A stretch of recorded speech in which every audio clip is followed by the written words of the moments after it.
স্বাধীন তদন্তের আহ্বান জানিয়েছেন তিনি। খবর বিবিসির।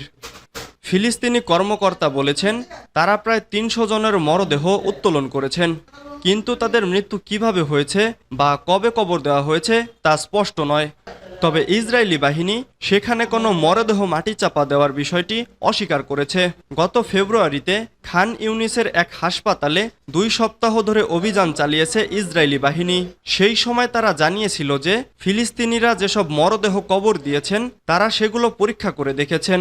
গোয়েন্দা তথ্য থেকে সেখানে জিম্মিদের সম্ভাব্য অবস্থান যাচাই করে দেখা হয়েছে। এদিকে হামাসের হাতে জিম্মি অবস্থা থেকে মুক্ত হওয়া ১০ জন জানিয়েছেন, দীর্ঘ সময় ধরে তাদের নাসের হাসপাতালে বন্দি রাখা হয়েছিল। নাসের হাসপাতালে ইসরায়েলি অভিযানের আগে সেখানকার কর্মীরা জানিয়েছিলেন যে যুদ্ধের কারণে তারা মরদেহগুলো কোনো কবরস্থানে দাফন করতে পারেনি। সেই সময় বাধ্য হয়েই তারা হাসপাতালের আঙিনায় মরদেহগুলো দাফন করেন। এর আগে গত নভেম্বরে ইসরায়েলি অভিযানের আগে আল শিফা হাসপাতাল থেকেও এই ধরনের খবর পাওয়া গেছে।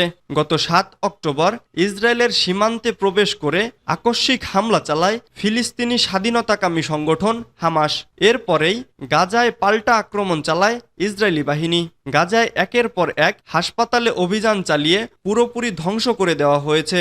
এদিকে জাতিসংঘের মানবাধিকার বিষয়ক কার্যালয়ের এক মুখপাত্র বলেন, নাসের হাসপাতাল প্রাঙ্গণ থেকে পাওয়া ২৮৩ জনের মরদেহের বিষয়ে ফিলিস্তিনি কর্মকর্তাদের কাছ থেকে পাওয়া প্রতিবেদনের সত্যতা নিয়ে বর্তমানে কাজ করছেন তারা।